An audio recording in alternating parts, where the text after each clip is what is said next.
8월 2일 주일 예배를 시작하도록 하겠습니다. 기도하겠습니다. 아버지 하나님 감사합니다.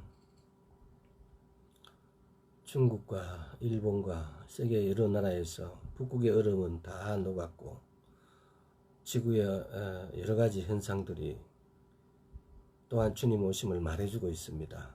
또한 우리나라에도 지금 중부와 서울 근방에 집중호우가 있는 걸로 알고 있습니다. 주님, 머리털까지 세신 주님, 이런 여러 가지 재난이 이 재난을 통해서 우리가 하나님을 바라볼 수 있도록 주의 은혜 베풀어 주시옵소서. 주님, 우리가 어떤 일이 일어났을 때 어떤 사건이나 환경에 우리 눈을 돌리는 것이 아니라 그 환경을 통해서 우리는 오직 주님께 우리 눈을 돌리고 오직 우리 주님의 얼굴을 구하게 하여 주시옵소서. 주의 말씀은 그것을 말씀하고 있사오나 우리는 어리석게도 어떤 사건에 민주당이냐 보수냐 진보냐 여기에 집착해서 뭐가 옳고 그름을 시시비비하고 있습니다. 우리의 생각이 거기 미치지 않고 이런 일이 올 때 우리가 우리 머리를 들고 시편 24편에서 문들아 머리를 들으라고 하신 그 말씀을 우리로 기억나게 하여 주셔서 이런 일이 일어날 때 우리가 주님을 향해서 우리 얼굴을 들 수 있게 하여 주시옵시고 우리 머리를 들게 하여 주시옵시고 오직 주의 얼굴을 구하게 하여 주옵소서. 감사드렸고 예수 그리스도 이름으로 기도드리옵나이다. 아멘. 반갑습니다. 오늘 1번 타자로 들어오셨네요. 전도사님. 자, 오늘도 이스라엘에 대해서 쭉 이렇게 알아보도록 하겠습니다. 이스라엘은 몇 번 거듭 말하지만은 이스라엘을 아는 것이 나를 아는 것입니다. 왜? 나는 거기에 접붙임 받아서 내 구원이 거기에 존재하기 때문에. 또한 이스라엘을 봐야만이 오늘날 일어나는 일들이 성경에 기록되어 있는 건지 아니면은 오늘날 일어나는 이런 일들하고 성경하고 어떤 관계가 있는 건지, 그래서 나를 떠들어가지 않고 말씀에 붙잡혀 있도록 만드는 근거가 되는 것입니다. 그래서 이스라엘을 안다는 것은 굉장히 중요합니다. 오늘도 다시 반복하겠습니다. 1897년에 스위스 바젤에서 시온주의 의회가 처음 열렸습니다. 그리고 1917년에 벨푸어 선언이 있었습니다. 또 1920년에 산모레 협정, 또 1922년에 국제연맹 결의안이 있었습니다. 근데 제1차 세계대전이 1914년부터 1918년까지가 1차 세계대전입니다. 그것도 더불어서 겸해서 좀 알아주시기 바랍니다. 1924년에 팔레스타인에 대한 영미조약이 있습니다. 1939년에서 45년에는 2차 세계대전이 있습니다. 이 2차 세전을 통해서 유대인 600만 명이 죽게 됩니다. 1947년에 유엔 분할안 가결, 유엔 분할안 가결, 이제 이때부터 유엔이 공식적으로 생기게 되죠. 그러면서 그때의 그 이스라엘 땅을 다스린 나라는 영국이었습니다. 1948년에 이스라엘의 제1차 중동전쟁, 1948년 5월 14일 독립과 동시에 1차 중동전쟁이라고, 1956년에 수에즈 전쟁, 2차 중동전쟁이죠. 1967년에 6.1전쟁, 67년 6월 6일부터 6월 10일까지 6월 5일부터 5, 6, 7, 8, 9, 10 6.1전쟁, 1973년에 용키푸르 전쟁, 대속제일 전쟁이죠. 그리고 2018년에 독립된 지 70년이 됐다고 기념했습니다. 그래서 우리가 대략적인 이런 걸 쭉 계산하면서 그동안 해왔던 거 오늘 잠시만 이야기를 하면서 오늘은 알리아에 대해서 알아보도록 하겠습니다. 포그롬은 러시아가 이스라엘을 박해하는 사건들입니다. 그래서 포그롬이란 뜻은 파괴, 학살 이런 뜻이고 기간은 한 1981년부터 한 84년, 또 2차 포그롬 이렇게 쭉 있습니다. 그래서 포그롬, 그리고 홀로코스트라는 것도 기본적인 개념만 넘어가겠습니다. 홀로는 홀로스 플러스 카우스토스, 홀로스는 전체, 카우스토스는 불태워진, 이게 뭡니까? 번제입니다. 번제. 가스실에 집어넣어서 그야말로 번제를 해버리는 겁니다. 또 유대인과 메시아닉주, 이게 기본적인 개념만 이렇게 여러분들이 이거 개념은 알아야만이 누구인데 이야기를 할 수 있으니까. 지금 보면은 메시아닉주이라니까, 주는 유다라는 말입니다. 유다, 주. 영어로는 JEW 썼는데 그냥 원래 유다라요. 유다라를 갖다 주라 그래요. 또 우리가 지금 보면은 크리스천도 이 메시아닉과 크리스천이란 말은 기름 부음 받은 자라 이 말입니다. 기름 부음이란 뜻입니다. 기름 부음 받았다 이 말이에요. 그래서 그리스도라는 기름 부음 받은 자라 이 말이에요. 그래서 크리스천도 기름 부음 받은 자. 근데 메시아닉도 메시아의 기름 부음 받은 자. 이제 크리스천이라 하지 않고 메시아닉이라고 메시아의라고 하는 이유는 이스라엘 입장에서는 이 크리스찬들이 이스라엘 박해했고 이스라엘을 그야말로 예수 그리스도라는 이름으로 예수아라는 이름으로 자기들을 핍박했기 때문에 그래서 크리스찬한 말을 같이 쓰고 싶지 않아 해요. 그래서 자기들은 메시아닉 주라고 그래요. 그래서 이런 차이를 선명하게 좀 알고 계시면 좋고, 다음에 이제 시온주의는 저때 같이 했는데 시온주의는 시온주의를 제일 처음에 주장하고 들고 나온 사람이 테오도르 헤르첼이 그랬다. 또 드레피시 사건이 있었다. 시온주의가 이렇게 의회가 만들어지는 데 있어 갖고는 드레피시라는 대위인데 유대인이라고 그야말로 그 사람인데 죄를 덮어씌워서 섬으로 유배를 보내는, 그래서 유대인들이 디아스포라 돼서 모든 나라로부터 억압을 당하고 모든 나라로부터의 유대인들 핍박을 당하니까 이런 것들을 크게 두 줄기 러시아로 해서 이렇게 알려야되는 아스케나즘 유대인, 그 다음에 폴란드나 저쪽으로 동유럽 저쪽으로 해갖고 이렇게 알려야 되는 그런 스파라딤 유대인. 이것도 예를 들어서 한 번씩 여러분들이 책을 대하거나 또는 어떤 목사님들이 설교를 할 때 스파라딤, 스파라디, 아스케나즘 이렇게 하면 그걸 못 알아먹으면 안 되니까 이런 기본적인 알고 계시면은 이해하는 데 도움이 될 겁니다. 그 다음에 오늘은 알리아에 대해서 이렇게 알아보도록 하겠습니다. 알리아를 알고 그 다음에 1차, 2차 세계대전부터 쭉 전체를 알아보도록 하겠습니다. 알리아는 뭘까? 알리아는 올라가다라는 뜻입니다. 알리아하다. 지금 보면은 히말리아 산맥이라든가 우리나라의 백두산이 이스라엘의 모든 산보다도 높아요. 이스라엘은 산이 거의 고도가 한 7, 800밖에 안 돼요. 안 가봤지만은 서적들이 그렇게 이야기를 해요. 그래서 이스라엘은 산 높이가 걔네들은 유럽이나 이런 데를 이렇게 가보면은 마운틴이라고 하지 않아요. 그냥 말로 우리말 하면 언덕, 힐 이 정도를 그 사람들은 마운틴이라고 그래요.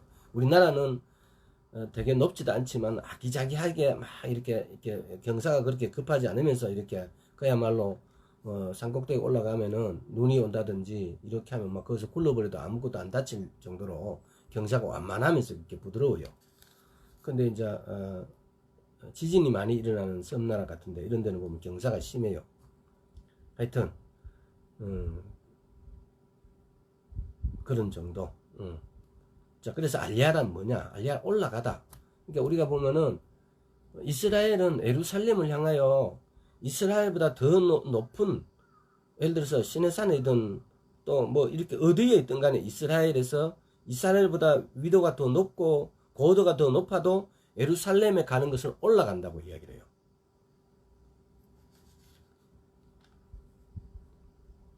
그래서 지금 디아스포라, 알리아의 반대적인 말이라면 디아스포라죠. 뿔뿔이 흩어진 거.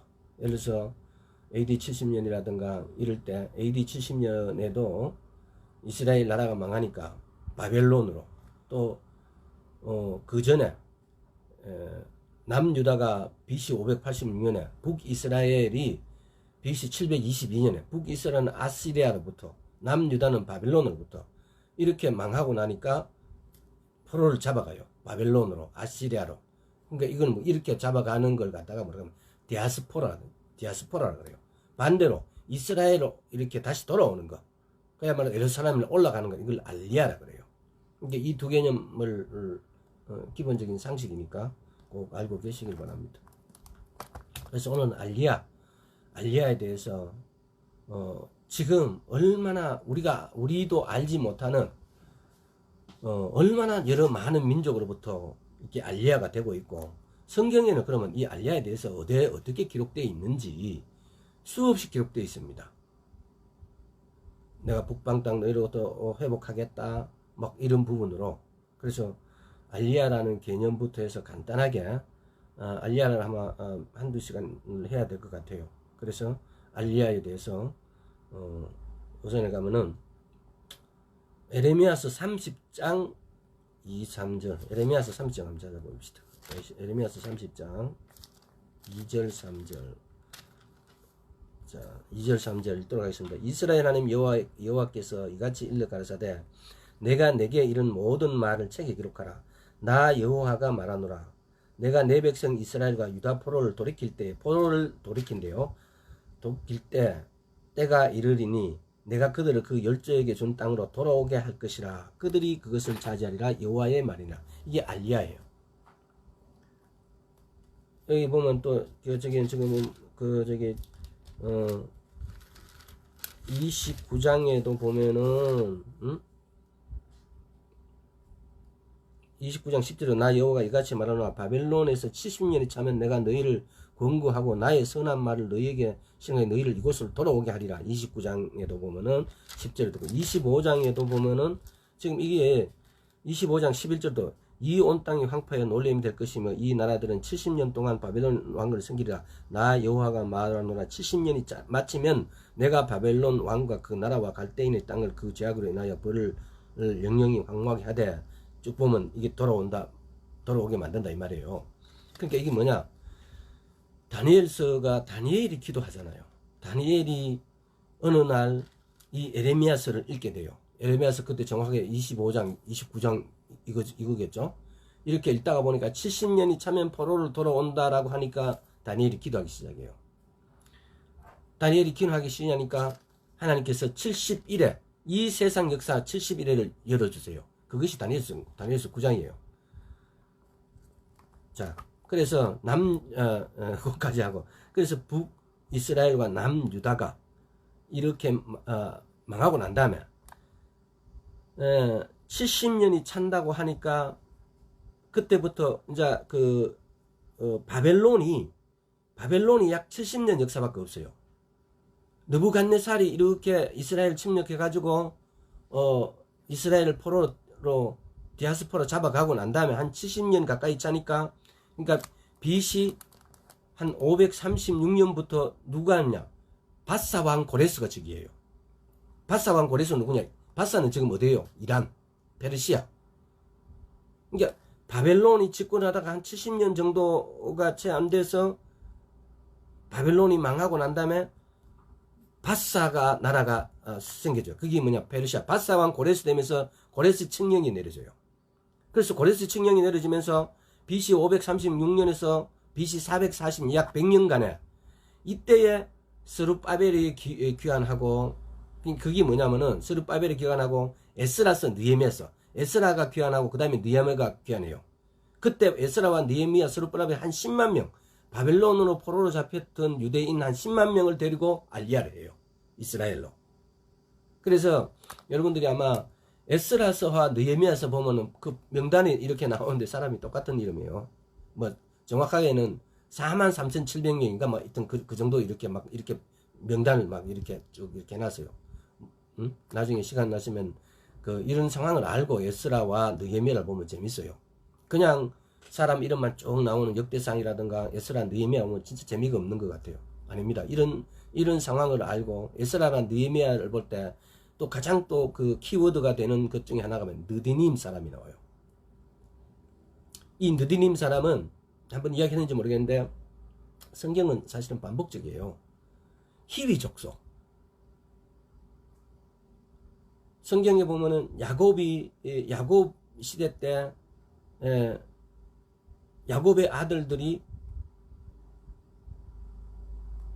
디나가 구경을 하러 갔다가 이렇게 강간을 당해요. 세겜의 아들로부터. 근데 그 사건에서 그냥 히위 족속을 멸해버려요. 그러고 나니까 이 히위 족속이 출애굽해갖고 이스라엘 족속들이 이스라엘을 돌아올 때는 저거가 보따리에다가 빵 썩은 거 하고 막 신발 막 이렇게 다 떨어진 거 신고 와서 이스라엘을 속여요. 처음에는 이스라엘이 히위 족속을 속이는데, 두 번째는 이 기브온 족속, 히위 족속이요. 이 사람들이 이제 이스라엘을 속여. 그러면서 우리는 저 원방에서 멀리서 왔다 이러면서 이스라엘을 속여요. 이제 그러면서 얘네들이 살아남아요. 그래서 이 사람들은 예루살렘 성전의 일을 물깃고 장작 패는 일을 하는 노예가 돼요. 그러면서 성전에 바짝 붙어져. 근데 이 사람들이 바벨론 포로를 갔다가 돌아올 때 얘들이 돌아와요. 느디님 사람으로. 이 사람들이 히위 족속이고 이 사람이 기브온 족속이에요. 그러니까 이게 성경에서 이게 그럼 도대체 누구냐? 이 느디님 사람은 이스라엘 원래 민족이냐? 아닙니다. 이 사람들은 히위 족속이고 기브온 족. 그래서 에스라와 느헤미야를 보면서 느디님 사람 족보가 쫙 나와요. 한번 생각해 보세요. 이 사람들이, 그러니까 우리는 성경을 가지고 때로는 너무 이상하게 상상을 해버리면은 그게 이단으로 가버리는데, 이상하게 상상하는 것이 아니고 정상적인 각도에서 때로는 우리의 그 상상력을 불어넣어야 돼요. 왜? 이 사람들이 종으로 살던 사람이 주인이 잡혀가려고 가면은 거기 따라가야 될 이유가 없고, 나는 이제 해방이다 이래 돼야 될 거예요. 근데 이 사람들이 그 이스라엘 사람들 돌아올 때 다시 종으로 따라와요. 제사 지내는데 이 사람들이 열심히 물기고 장작 패고 해요. 도대체 이 사람들은 어떤 영향력으로? 이 사람들 그냥 종으로 기뻐한 게 아니고 하나님 섬김에서 이 사람들은 그 기쁨이 자기 어떤 민족적인 어떤 정체성이 돼버린 거죠. 그래서 이 사람들이 돌아와서 끝까지 성전 옆에 붙어 있습니다. 그러니까 이런 것들을 알면은 에스라와 느헤미야서를 보면은 이런 것들 그대로 기록되어 있어요. 그러니까 우리가 봤을 때는 족보가 막 이렇게 기록되니까 저게 도대체 누군지 이름도 생소하고 이름도 막 역대상이라든가 이런 거 보면은 이름이 우리말 발음도 굉장히 어려워요. 읽기가 굉장히 곤란할 정도로 발음이, 우리말은 자음과 모음이 이렇게 교묘하게 섞어가 발음이 잘 돌아가고 이렇게 매끄럽게 연결되는데, 영어는 보면은 이 발음의 어떤 자음과 모음의 개념이 우리하고는 전혀 어순 차원이 틀리니까 이상한 게 되어서 그게 발음하기가 굉장히 어려울 정도로 어려운 이름들이 쫙 기록되어 있어요. 하지만 그 사람들은 자기 선조들이에요. 히브리 사람들은. 그래서 자기 선조 이름이 나오면은 그래서 그 사람들 이름을 지을 때도 보면은 아버지가 히스기야였다, 또는 아버지가 그 북이스라엘 왕도 여로보암 같은 경우는 또 여로보암 왕이 또 나와요. 후대에도. 그런 식으로 조상 선조의 이름을 다시 짓기도 해요. 그래서 옛날에 마리아 그러면은 마리아가 여러 명이에요. 그래서 그 사람들은 마리아 되는데, 그러면 그 마리아가 그 마리아인 줄 어떻게 아느냐?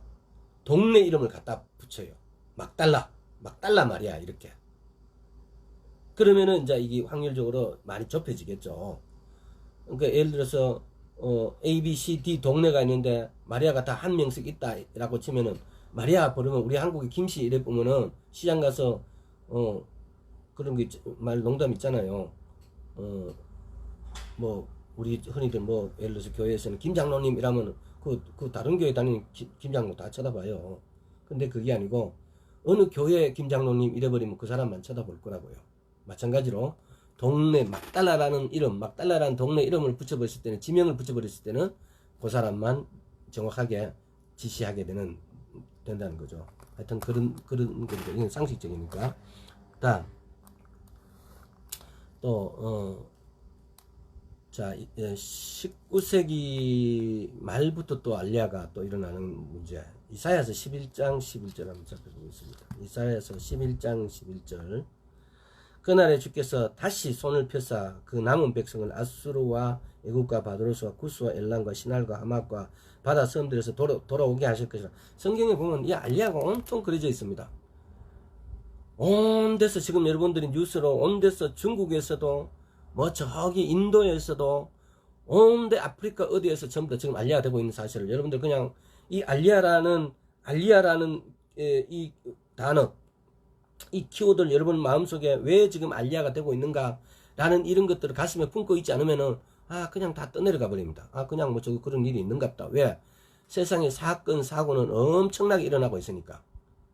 근데 알리야가 되고 있으면 이걸 알리야가 오늘 우리가 알리야를 공부한 이유는 도대체 알리야가 뭘 의미하는 걸 우리가 알게 되어지면은 그러면은 알리야에 대한 귀가 여러분들께 열리게 되어집니다. 왜 저 사람들이 이스라엘을 돌아갈까? 이스라엘에 처음에 독립해서 이스라엘 할 때는 이스라엘 인구가 100만 명도 안 되고 불과 60만 명, 50만 명, 1948년 독립할 때 한 60만 명밖에 안 됐어요. 근데 그 전부터 돌아왔음에도 불구하고 지금 오늘날 이스라엘 인구가 제가 듣기로는 약 940, 50만 원 되는 걸로 알고 있어요. 근데 이게 워낙 인구가 세계 인구가 전부 다 줄어드는데 이스라엘은 늘어나니까 그 인구를 정확하게 알 수가 없어요. 여기도 지금 보면은 여기 지금 보면 중요한 키워드 중에 하나가 뭐냐면 그날에 주께서 다시 손을 펴사 그 남은 백성을 아수르와 애굽 다시라는 이 말이에요. 이 다시라는 말이 NIV 성경에는 이 다시가 뭐랬겠냐. 이게 다시라는 말이 우리말 성경을 보고 영어 성경하고 이렇게 보면은 우리 번역상의 오류에 대해서 그래서 영어 성경도 봐야 되고 또 오늘날에는 영어 성경보다도 히브리 성경에 대해서 히브리어 원어를 따져보는 게 제일 정확한 거죠. 그래서 여기 다시는 보면은 세컨드 타임이에요. 두 번째예요. 두 번째. 그날에 주께서 다시 두 번째 손을 펴사 그 남은 백성을 아수르와 이 두 번째 알리야가 되는데 제일 처음 알리야를 우리는 어떻게 보냐면 바벨론 포로에서 돌아올 때는 바벨론이 이스라엘에 비해서 동쪽에 있어요. 왜? 바벨론은 지금 이란 이라크 지역이니까. 근데 두 번째 여기 보세요. 아수르와 애굽과 바드로스와 구스와 엘람과 시날과 하맛과 바다 섬들에서 돌아오게 하실 거야. 지금 여기 보면은 아수르와 애굽은 이집트 말이죠. 바드로스와 구스는 지금 이디오피아 말이에요. 그 다음에 엘람은 지금 이란 지역 엘람. 그 다음에 시날과 하맛은 그 비슷한 지대. 하맛은 어디입니까? 시리아 지역죠. 바다섬을 통해 막 이렇게 여러 나라에서 알리야 되는 것은 지금 여기서 그날에 주께서 할 때 그날은 지금 시점이다 이 말이에요. 성경에 때로는 더나 데스로 이렇게 그날에 지시하는 대명사들이 때로는 막연한데 우리가 이런 것들에 대해서 시점을 정확하게 성경을 풀이하는 것은 기준이 뭐냐? 기준이 이스라엘을 봐야 됩니다. 그날에 뭐 그때에 이렇게 이런 영어로 하면 이런 대명사로 되어 있는 그것들은 모든 기준은 지진이 일어나는데 우리나라에서 지진이 일어난 게 물론 하나님이 하셨겠죠. 근데 우리나라의 지진이 일어난 것하고 이 성경적인 역사하고 직접적인 영향이 과연 있을까? 뭐 연관이 있을 수도 있지만 그러나 우리가 보는 관점에는 지진이 일어났다. 특히 보면은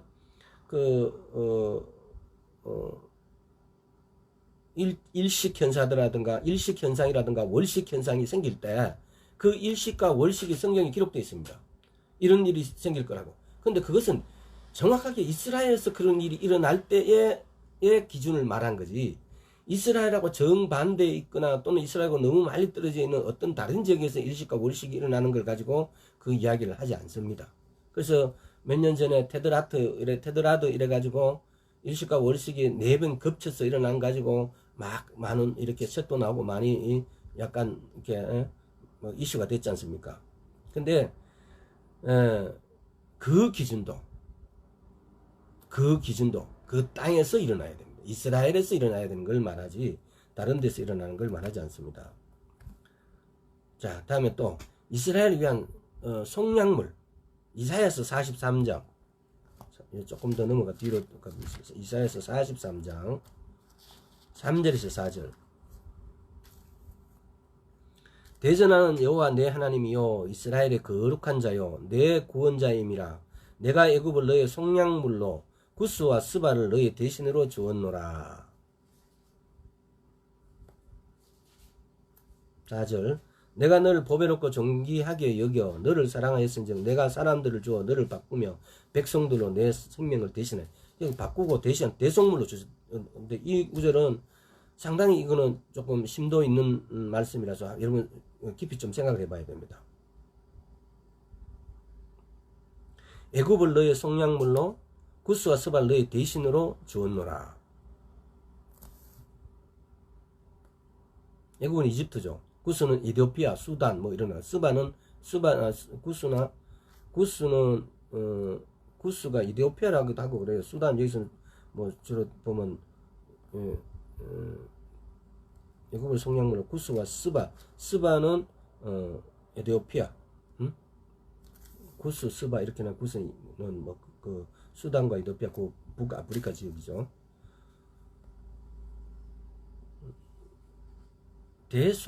대속물로, 속량물로, 이거 영어로 표현하면 리뎀션, 속량, 또 앳원먼트, 속죄물, 속죄, 앳원먼트, 또 리뎀션의 종으로부터 군성하는 것도 종으로 뭐 종의 몸값을 지불한 거, 란섬을 지불하는 거죠. 란섬을 지불한 거, 속량. 근데 성경에 보면은 구원과 구속이 있어요. 또 속량. 근데 이걸 여러분들이 이걸 분명히 구분해 갖고 알고 계셔야 되는 건 뭐냐면 구원은 셀베이션, 영어로 표현하면은 구원 셀베이션은 어디서부터 무엇으로부터 어떤 것으로부터 구원하느냐? 죄에서 구원. 이거는 사망에서 생명으로 구원하는 걸 말해요. 구속은 어디서? 종에서 자유인으로.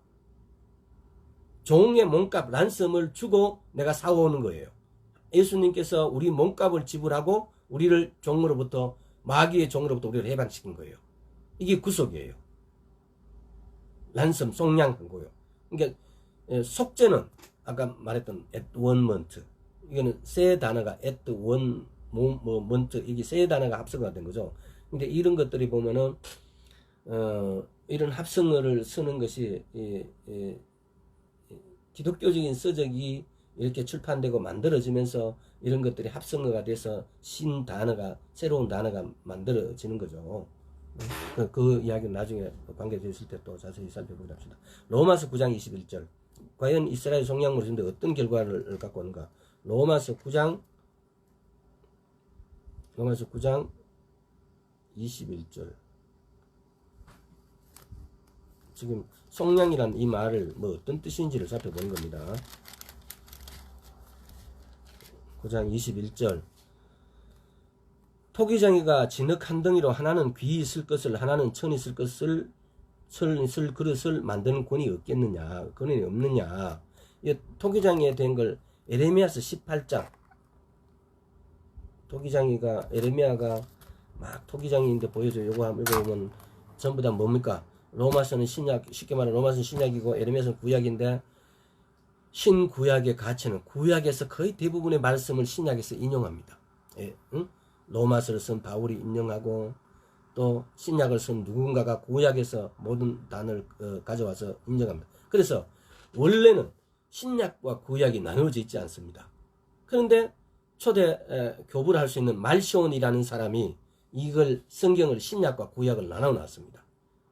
그러니까 우리는 오늘날 이게 이미 우리 눈에 우리 말에 익숙해져 있고 우리가 어떻게 이걸 다른 말로 분류할 말이었기 때문에 말시온이 이단자로 찢겨가지고 그 당시에 죄를 받았어요. 그럼에도 이단자가 한 말이 오늘날까지도 그 말이 안 맞는데도 우리는 성경을 구약, 신약 이렇게 나눠서 부릅니다. 성경은 절대로 구약과 신약으로 나눠져 있지 않습니다. 성경은 하나입니다. 굉장히 중요합니다. 왜? 이게 대체신학을 가름하는 중요한 키워드 중에 하나이기 때문에 성경을 나누는 것은 대체신학의 기본적이에요. 그래서 대체신학에 하는 사람들 그러잖아요. 구약의 하나님보다 신약의 하나님이 더 뛰어나다고. 그럼 그 사람이 하나님을 아시는 거예요? 모르는 거예요? 삼위일체 하나님인도 모르는 거예요. 구약의 하나님이 신약의 하나님보다 더 뛰어나대요. 여기에 대해서 나중에 또 반드시 더 깊게 이야기할 때가 있거든요. 전혀 그 하나님이 누군지, 아버지 하나님과 아들 하나님과 성령 하나님이 그분이 한 분이시라는 거. 그분이 각자의 인격을 갖고 계시고 각자 이렇게 하지만은 또 그분이 한 분이시라는 거. 이거는 신성만이 할 수 있는 거예요. 우리는 나와 여러분이 어때 하나가 될 수 없어요. 여러분 인격, 나의 인격 1대1이에요. 근데 하나님은 성령님도 인격을 갖고 계시고 예수님도 인격을 갖고 계시고 아버지 하나님도 인격을 갖고 계세요. 인격이란 게 나중에 또 공부해야 되겠죠. 인격이 뭡니까?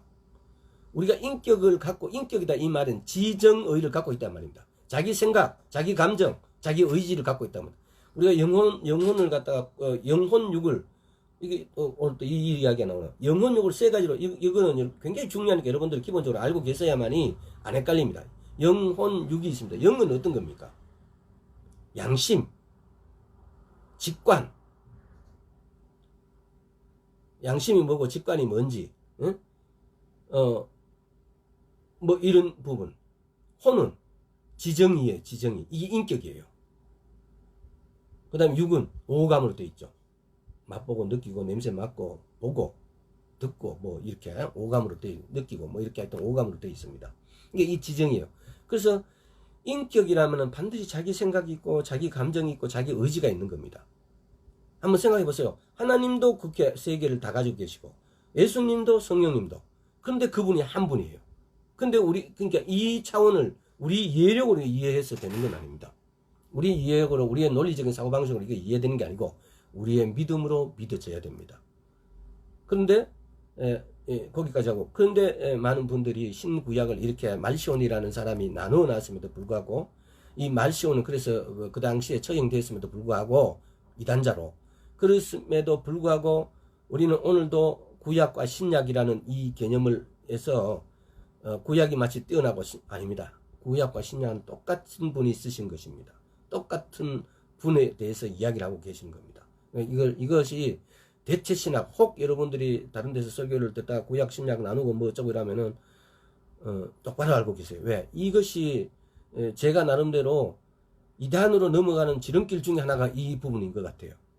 자, 그래서 1절부터 읽어보겠습니다. 여호와께로부터 예레미야에게 임한 말씀이 가로되 너는 일어나 토기장이의 집으로 내려가라. 내가 거기서 내 말을 내게 들리리라 하시기로 내가 토기장의 집으로 내려가서 본즉 그가 농로로 일을 하는데 진흙으로 만든 그릇이 토기장이의 손에서 파상하며 그가 그것으로 자기 의견에 선한 대로 다른 그릇을 만들더라. 때 여호와 말씀 내게 임하여 가로되 나 여호와가 이르노라. 이스라엘 족속아 이 토기장이 하는 것 같이 내가 능히 너희에 행하지 못하겠느냐.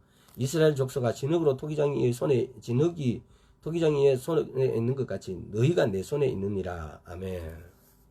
여기 지금 하고자 하는 말이 뭡니까? 아까 이사야서 43장에서 대속물로 주고 대신하고 하나님의 능력, 다시 말해서 이스라엘 위한 속량물, 알리아가 됐다는 것은 과연 이스라엘의 600만 명이 2차 세계대전 당시에 독일이 600만 명을 살해를 합니다. 이스라엘 사람들을. 그냥 그 사람이 우리하고 아무 무관할까? 아닙니다. 그 사람들은 번제로 그냥 산 사람을 태워서 죽여버렸습니다. 가스실에. 이건 뭘 말합니까? 어쩌면은 우리가 오늘날 예수 그리스도를 믿고 우리가 구원받는 것은 바로 이스라엘이 속량물로 번제로 태워졌기 때문에 우리가 속량받는 겁니다. 우리가 노예에서 해방돼 갖고 그야말로 랜섬을 이스라엘이 자기의 몸들을 지불했기 때문에 번제로 드렸기 때문에 우리가 노예에서 해방되는 겁니다. 이걸 갈라디아서 2장 20절을 가보십시오. 예수 그리스도께서 십자가에 못 박힘으로 나도 거기서 못 박힘으로 우리는 믿음으로 못 박힙니다. 그러므로 내가 예수 그리스도 안에 가 있습니다. 그래서 고린도서 1장 30절인가 31절에 보면은 우리는 하나님께로 나와서 예수 그리스도 안에 있고 예수님께서는 하나님으로부터 나와서 우리의 거룩함과 구속함과 지혜로움과 뭐 이렇게 하나 더 있는데 그게 됐다고 그래요. 거룩함과 구속함과 우리의 지혜로움이 됐다고, 우리의 구속함이 됐다고, 우리의 거룩함이 되셨다고. 그러니까 우리의 거룩, 우리의 구속은 예수 그리스도예요. 직역적으로 이렇게 이 꼴을 표현하자면은. 근데 이것이 논리적으로 얼뜻하면 이건 막 외워야 되는 것 같아요. 그런갑다. 시험에 나오니까. 근데 이것이 여러분의 믿음으로 이게 언더스탠드 돼요. 고개가 아래로, 고개가 이렇게 가로 세로로 젓는 게 아니고 위아래로 이렇게 느껴져야 돼요. 나의 거룩은 예수 그리스도구나. 나의 구속은 예수 그리스도구나. 나의 지혜는 예수 그리스도구나. 이것이 우리는 논리적으로 이것이 왜 내 지혜가, 내 거룩은, 내 구속함은 고린도전서 1장 31절에 보면 이 말씀이 굉장히 중요한 말씀이에요. 다음 기회에 여러분 더 묵상하면서 왜 그런지 한번 깊이 생각해 보시기 바랍니다. 묵상하시기 바랍니다. 굉장히 중요합니다. 우리는 어떤 말씀 하나가 그냥 우연히 오늘 이렇게 하다가 그냥 이렇게 할 수 없어 써진 글귀가 하나도 없습니다. 말씀은 살아있고 운동력이 있어서 역사합니다. 히브리서 4장 12절에 보면은 또 알리야는 성령의 역사다. 이사야서 43장 5절에서 7절까지 한번 읽어보겠습니다. 두려워 말라. 내가 너와 함께하여 내 자손을 동방에서부터 오게 하며 서방에서부터 너를 모을 것이며 내가 북방에서 이르기를 놓으라. 남방에서 이르기를 구류하지 말라. 내 아들을 원방에서 이끌어 내 딸들 땅끝에서 오게 하라. 무릇 내 이름을 일컫는 자 곧 내가 내 영광을 위하여 창조한 자를 오게 하라. 그들은 내가 지었고 만들었느니라. 지금 이 말씀을 우리가 읽으면은 하나님께서는 이스라엘을 이렇게 알리야시키기 위해서 그야말로 두려워 말라. 내가 너와 함께하여 내 자손을 동방에서 오게 하며 오게 한다. 이 말은 뭡니까? bring 모은다 이 말이 오게 한다. 또 모은 건다. gather한다. 또 놓으라.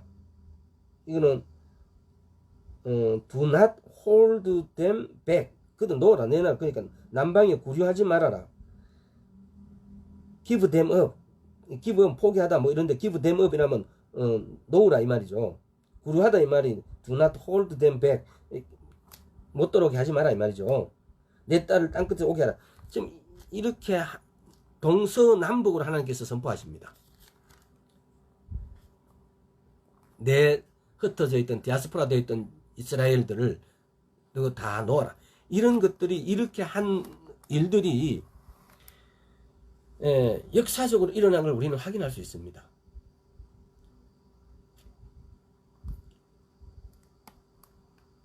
예를 들어서 소련에서 보세요. 소련에 이렇게 지난 시간인가 러시아에 대해서 이렇게 이야기했는데 여러분 그 소련 고르바초프 아세요? 얼굴 여기에 지도 걸리는 분. 이 1986년 이때에 그 전에 소련은 70년부터 1985년까지 1970년부터 1985년까지는 소련에서 굉장히 압박을 합니다. 유대인은 절대로 밖으로 못 나가게 합니다.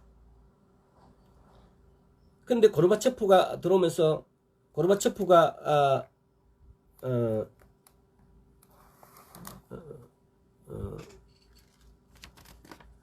두 가지 정책을 하죠. 고르바초프가 하는 정책이 뭡니까? 개혁 개방 정책. 고르바초프가 하는 개혁 개방 정책을 그걸 뭐랍니까? 그거 페스트로이카, 글라스노스트. 그러니까 이게 정치적으로 개혁하는 정책을 페스트로이카라 그러고 정보적으로, 언론적으로 이렇게 풀어놓은 걸 갖다 글라스노스트라 그럽니다. 이 고르바초프가 그 두 가지 정책을 통해 가지고 막 풀어줍니다. 이게 근데 우리는 이걸 알아야 되는 게 뭐냐라면은 하나님의 때에 하나님께서 이렇게 디아스포라 돼갖고 흩어져 갖고 압박받고 있던 사람들을 하나님이 모은다는 겁니다. 이게 우리가 보면 이런 걸 보면서 단지 그냥 어떤 정치가가 저렇게 했구나 그게 아니고 하나님은 하나님의 일 쉬지 않고 일하십니다. 이것을 통해 가지고 알리야를 불러냅니다. 아까 전에 이사야서에서 두 번째 다시 라는 말, 다시 그들을 불러들인다. 다시. 이 다시란 말이 바벨론 포로에서는 바벨론 한 나라에서만 난데 다시 열방 온 나라에서 아까 이사야서 11절에서 시리아, 이집트, 구스, 엘람, 바빌로니아 뭐 하맛 이런 데부터 쫙 불러드리겠다고. 지금 현재 일어나고 있는 알리야가 그 일들이다 이 말입니다. 근데 왜 그 일들을 할까요? 예루살렘을 독립시키고 예루살렘 나라를 만들기 위해서, 하나님 나라를 만들기 위해서. 그러니까 성경은 이렇게 알리야를 처음 바벨론에서부터 첫째, 두 번째 온 열방으로부터의 알리야, 지금 온 열방으로부터 알리야가 이렇게 일어나고 있는데 우리가 눈이 감겨져 있습니다. 교회가 눈이 감겨져 있습니다. 그래서 우리는 이럴 때에 우리 눈을 똑바로 떠야 됩니다. 왜? 성경의 말씀이 성취되고 있으니까. 성경의 말씀이 이렇게 알리야가 되고 있는데 우리는 중국에도 신임을 갖다 중국이라고 그래요. 신임 땅 중국에도 카이펑이란 곳에서 중국인보다도 더 새카만, 중국인보다 더 중국인같이 생긴 사람들이 알리야 됐어요. 알리하고 있어요. 지금도 거기 우리나라 선교사들 중에도 거기 막 들어가 가는 분들이 있어요. 또 저기 인도에서 문하세 지파들, 아프리카에서 이 에브라임 지파는 10지파, 북이스라엘은 디아스포라 돼요. 세계 열방으로. 그래서 이 사람들이 열방으로 흩어져 갖고 이 사람들이 누구를 모아가 옵니다. 고린도전서나 에베소서나 이런 거 보면은 이 사람들이 흩어짐으로 고린도전서에서 또는 사도행전에서 1차, 2차 바울의 전도 여행을 통해서 보면은 그런 역사들이 다 묻어져 있습니다. 그래서 두아디라 교회라든가 이런 막 4대 교회라든가 이거 계시록하고도 연결되어 있습니다. 그래서 그 사도행전에 보면 이렇게 교회들이 갔을 때 나중에 거기 관계됐을 때 이야기를 하겠죠. 고린도서 13장인가 어디 볼 것 같으면은 뭐 너도 그렇게 해라, 뭐 너도 머리를 깎아라, 너 뭐 옷을 그런 거 입지 마라, 이런 부분에 나오는 게 있어요. 근데 그런 것들이 다 그때 고린도 교회에서 있었던 일들을 반영하고 있어요. 고린도 교회에 가면은 창녀촌이 있는데 그 창녀촌에서 창녀들이 들어앉아 갖고 막 귀에 막 이런 거 온갖 이런 거 하고 막 코걸이도 하고 막 이렇게 하고 있으니까 머리를 깎고 있는 거예요. 그 사람들이 제사장이지, 쉽게 말하면은. 근데 이스라엘 사람들이 거기 이렇게 가니까 이스라엘 사람들은 10가족 이상 가면은 회당을 만들게 돼 있어요. 그러니까 이스라엘 사람들 회당을 만드니까 그 다른 신들 제사장에 있는 여자들, 마리 제사장이 그 사람들, 그 여자들 창녀잖아요. 그러니까 그 고린도 지역에 있는 사람들은 시시때때로 거기 제사 지내러 가요. 창녀 있는데. 자기 딴은 거룩하게 사는 거예요. 창녀촌을 찾는 것이. 그런데 그 창녀들은, 그 제사장들은 얼마나 심리적으로, 육체적으로 피곤하고 괴롭겠어요. 그러다가 걔네들이 이스라엘 회당을 이렇게 엿보는 거죠. 기웃거리는 거죠. 이렇게 보니까 알게 그러면서 이렇게 하니까 이스라엘 남자들 중에서 그 창녀가 막 이렇게 아는 척 하는 거야. 이 상상을 해보세요. 이게 성경에 나와 있는 건 아닌데 아는 척을 하니까, 그러니까 히브리인의 아내가 봤을 때는 저건 한편이 그 광고를 어떻게 그 여자하고 알고 나니까 얼마나 시샘하겠어요. 니 저거하고 저거하고 아는 건 저 같구나, 이렇게 되는 거죠. 그러니까 그 교회에서 이제 이렇게 하는 거죠. 그래서 거기 이제 그 창녀들이 어느 날 와서 교회에 앉아 있어 버리는 거예요. 이제 보고 다리 여성 어찌 보면은 우리 그 최신식 술집 아가씨들 미니스커트 입고 막 그 가슴도 다 보일 정도로 이렇게 맞고 머리는 다 노란색 물들어 이래 갖고 다리 꼬고 앉아 갖고 다 목사님 뭐라 하는 거 이렇게 듣고 있는 거죠. 이런 상태죠. 그러니까 이제 어떤 분들은 여기서는 그러는 건 아니다 이러면서 막 이렇게 막 하잖아요. 김미진 간사가 설교하는 그 말씀 전하는데 어떤 구절 한번 보세요. 이런 내용이 하나 들어가 있어요. 거기 자기가 경솔했다고 이야기를 해요. 정말 교회에서는 이렇게 하면 안 돼 이렇게 하는 것이 아니고, 그러니까 다시는 그 여자가 안 와버렸어요. 근데 그걸 포용하는 게 교회라고요. 하여튼 그런 내용이에요. 근데 그렇게 하면서 이 사람들이 막 자기 남편하고 알게 하니까 이제 히브리 여자들이 막 화가 대단히 날 거죠. 그러니까 그때 바울이 말하는 거예요. 히브리 여자들 보고도 너도 차라리 머리를 깎아버려. 기르지 않으려면 그냥 깎아버리라 그래요. 왜? 똑같이 만들어가 구분하지 않게 하기 위해서. 그러니까 그러면 그 내용은 고린도전서에 나오는 그 내용은 그 고린도에 합당한 내용이지, 전 세계적으로 우리나라에도 가면 여자들 다 머리 깎아야 되느냐, 그게 아니라고요. 자, 이런 부분들은 또 여러 가지 문제를 야기할 수도 있으니까 우리는 고린도에 쓰여진 그 내용을 이해하는 데는 그 말이 도움이 된다는 사실. 자, 그래서 나중에 여기에 대해서는 좀 더 깊게 이야기할 때가 있을 것입니다. 다음에 에레미야서 16장 14절에서 15절. 이게 지금 엄청 많습니다. 알려야 되는 내용들이. 자, 에레미야서 16장 14절에서 15절. 여호와께서 가르치되 그러나 보라, 날이 이르니 다시는 이스라엘 자손을 애굽 땅에서 인도해 내신 여호와의 사심으로 맹세하지 아니하고 이스라엘 자손을 북방 땅과 그 모든 쫓겨났던 나라에 인도하여 내신 여호와의 사심으로 맹세하리라. 내가 그들을 그 열조에서 주는 그들의 땅으로 인도하리라. 애굽에서도 알려야 됐죠. 근데 여기 지금 말하는 것이 애굽 땅이 아닌 북방 땅과 그 모든 쫓겨났던 나라에서 오늘날 알려야 합니다. 여러 나라에서 이렇게 알려야 되는 거. 이런 것들, 이것도 보면 또 25장에도 또, 에레미야 25장에도 동일한, 아까 29장에도 뭐 그 말 똑같고, 에레미야 25장 아까 11절에 동일한 말입니다. 이게. 11절에 이 온 땅이 황파의 놀림이 될 것이며, 이 나라들이 70년대, 아까 봤는 것 같죠, 그죠? 이렇게 군데군데 알려야 되는 내용들이 들어가 있습니다. 그럼 또 알리아는 또 뭘 말하냐? 지금 이제 이런 그 알리아가 이렇게 북방 땅에서 여러 세계 여러 곳에서 이렇게 알려야 된다라고 할 때, 이 알리아는 그럼 우리가 이 알리아를 통해서 뭘 알 수가 있냐? 주님의 재림이 증거가 된다는 겁니다. 주님이 오실 때가 가까웠다는 걸 알 수 있습니다. 이사야서 11장 12절 다시 한번 봅시다. 이사야서 11장 12절 11장 12절. 여호와께서 열방을 향하여 기호를 세우시고 이스라엘의 쫓긴 자를 모으시며 땅 사방에서 유다의 이산한 자를 모으시리니. 이게 지금 알리야를 말할 수 있습니다. 그 다음에 또 스가랴서 2장 저 뒤에 6절에서 8절. 여호와의 말씀에 내가 너를 하늘의 사방 바람같이 흩어지게 하였거니와 이제 너희는 북방 땅에서 도망할지나 나 여호와의 말이니라. 바벨론 성에 거하는 시온아 이제 너는 피할지니라. 만군의 여호와께서 이같이 말씀하시되 너희는 노력한 열국으로 영광을 위하여 나를 보내시나니 물은 너희를 범하는 자는 그의 눈동자를 범하는 것이라.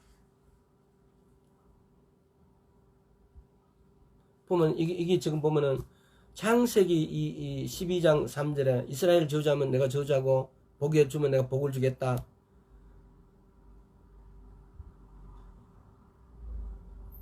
또 이스라엘을 저주하는 사람들, 이스라엘 출애굽할 때 모압과 에돔과 모압이 이스라엘 저주합니다. 근데 망해버려요. 왜? 이스라엘을 저주하니까.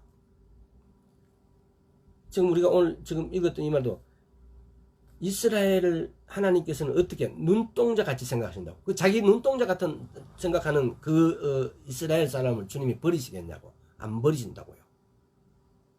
그래서 오늘날 이렇게 알리야가 되고 있다는 것은 그야말로 주님의 재림이 가까웠다는 증거예요. 이게 우리는 알리야를 통해서 주님의 재림이 너무너무 가까이 왔다는 사실을 놓치면 안 됩니다. 왜 이스라엘이 아시리아로부터 망한 걸 따지면 2700년입니다. AD 이제 1948년 5월 14일에 독립하기까지요. 약 2700년 동안 나라 없이 뿔뿔이 흩어져 갖고 온갖 구속을 당하고, 지금 저번에도 이야기했지만은 아까도 이야기했었잖아요. 아스케나진과 예를 들어서 스파라디미, 이 사람들이 이스라엘을 출발해 갖고 저 소련을 러시아하고 다시 이스라엘에 들어온 거예요. 왜 그러면은 우리가 그러잖아요. 한 곳에 정착해 갖고 살려면 적어도 10년 이상 살아야 논밭을 정리하고 거기에 내 가구들도 막 이렇게 만들고 이렇게 하는데, 요즘같이 편리하게 모든 공장에서 바로 그릇을 찍어내서 바로 이사 가면 바로 이렇게 정리되는 게 아니고, 그때 당시에는 가서 거기에서 그릇도 뭐 이렇게 전부 다 질그릇 이렇게 만들으니까 갖고 가지 못하고, 거기 가서 또 질그릇을 만들어야 되고 집을 만들어야 되고, 요새같이 아파트가 탁탁 있어 갖고 그냥 들어가면 되는 게 아니고, 그런 시대에 옮겨 다닌다는 것이 그게 쉬운 일이냐고요. 안 쉽다고요. 근데 이 사람들 왜 그렇게 옮겨 다녀 갖고 온 세계를 뿔뿔이 흩어져 다녔을까? 하나님의 계획은 온 세계로 그렇게 디아스포라 되면서 뿔뿔이 흩어 다니면서 하나님의 나라의 백성을 구하는 거예요. 요한복음 2장 4장 22절에 구원은 유대인에 납니다. 로마서 11장에 유대인이 넘어짐으로 구원이 우리인데 이르렀다 그래요. 북이스라엘 남유다가 이렇게 뿔뿔이 디아스포라가 흩어지면서 거기 가서 우리 하나님을 알리고 전도를 하게 됩니다. 그들은 죽을 지경이었지만 하나님은 하나님의 일을 그들을 통해서 구원을 합니다. 그래서 하나님의 하시는 일 보면은 죄를 지어갖고 쫓겨난 그들을 오히려 우리를 구원하는 전도하기 위해서 또 복을 주십니다. 이런 방법을 한번 생각해 보세요. 하나님이 하시는 일을 얼마나 놀랍습니까? 그들은 죄를 짓지 마라, 이렇게 하면 4배, 이렇게 하면 4배, 이렇게 하면 4배, 이렇게 하면 4배, 아니 4배가 7배, 7배, 7배, 7배 이렇게 하고 벌을 줍니다. 모세오경에 보면은.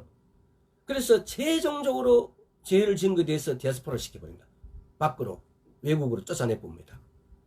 죄를 짓다가 더 짓고 악을 계속 악을 하면은 도저히 용서가 안 될 때 외국으로 디아스포라를 쫓아내버린다는 거죠. 근데 그 쫓아낸 백성을 통해서 하나님은 하나님 나라를 만드십니다. 아까 고린도전서 이야기했잖아요. 나가서 이스라엘 사람 10명의 회당을 짓는데 그걸 통해서 고린도인들을 전도합니다.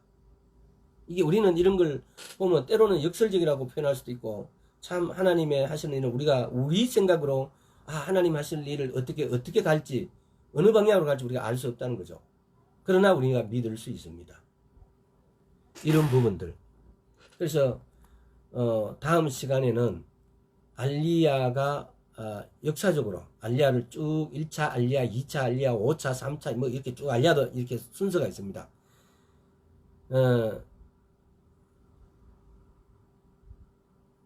그래서 그 1차 알리야 때 어떤 일이 있었고 2차, 3차 쭉 이렇게 한번 살펴봄으로써 오늘날까지 일어난 알리야를 쭉 살펴보면서, 그리고 난 다음에 1차, 2차, 3차, 4차 중동전쟁을 한번 살펴볼 것입니다. 그래서 살펴보면은 우리가 이스라엘에 대해서 대충은 우리가 파악하지 않을까. 그래서 여러분들인데 중요한 키워드가 되는 어떤 단어들, 알리아니, 뭐 아까 스파라디미니, 아스케나지미니, 포그로미니, 또는 또 메시아닉이니, 또 뭐 있죠, 뭐 이런 중요한 단어는 여러분들이 알고 있어야만이 어때 다른 데 가서도 어느 분들 다른 분들이 설교를 하고 이렇게 하더라도 저건 저런 내용이다 이런 걸 알고 있어야 이해가 되니까. 이스라엘을 알아야만이 나의 구원도, 이스라엘을 배워야만이 내가 성경적 지식도 성립이 되어집니다. 이스라엘이 베이스가 되지 않는 성경적 지식은 이단을 창출하는 이단을 만들어가는 어떤 기본 토대로 쓰여집니다. 그걸 다른 말로 하면은 말씀으로 기도하지 않고 그냥 이렇게 자기 손만 잡고 하는 기도는 다른 신이 역사할 가능성이 굉장히 많습니다. 우리는 말씀 붙잡고 기도하고 말씀이 나의 꿀이 돼야 됩니다. 말씀 먹는 것이 꿀처럼 달아져야 됩니다. 거기에는 그냥 가만히 있으면 말씀이 내 인도 꿀처럼 달아지는 게 아닙니다. 내 의지가 반드시 들어가야 됩니다. 내가 말씀을 꼭 읽어야 되겠다. 내가 오늘은 몇 페이지까지 읽어야 되겠다는 이 의지가 반드시 들어가야 됩니다. 또 그보다 더 중요한 첫 번째는 뭐냐? 성령님을 구해야 됩니다. 성령님 도와주십시오. 성령님께서 도와주시면은 내 의지가 포함되지면은 어느 순간 말씀이 꿀처럼 달아집니다. 말씀이 달아지면은 꿈에서도 말씀을 주님께서 가르쳐 주십니다. 말씀이 달아지기 시작하면은 이 말씀에 저때 이경욱 선교사입니까? 뭐 그때 어떤 분이 설교를 할 때 그랬던 것 같아요. 도저히 유대인 랍비들은 따라갈 수가 없다고. 세수를 하다가 이 비누가 확 묻었는데 같이 이렇게 방을 쓰는데 묻었는데 갑자기 자기가 그러면서도 묵상하는 거예요. 말씀을 묵상하다 보면 그게 깨우쳐진 거예요. 이래가지고 그대로 성경 책 들고 하나님 감사합니다 그러는 그래서 손 들어 그랬대요. 난 도저히 저렇게 할 수 없다고. 우리는 자 특별히 이제 우리 엄마들 정신 차리세요. 이 순간. 왜? 밥을 하든 그릇을 씻든 내 머릿속에는 말씀의 묵상이 이 말씀에 이게 들어앉아 있어야 되는데 늘 딴 게 들어앉아 있어요. 이게 훈련돼야 돼요. 내가 무엇을 하든 간에 내가 어디에 가 있든 간에 내 생각에 말씀이 내 머릿속에 주관적으로 잡아 있어야 돼요. 그러면 이게 도망가면은 바로 다시 말씀을 깨로 돌아가야 돼요. 내 생각 내 머리가. 근데 이게 한번 나가면 돌아올 방법 기미가 안 보여요.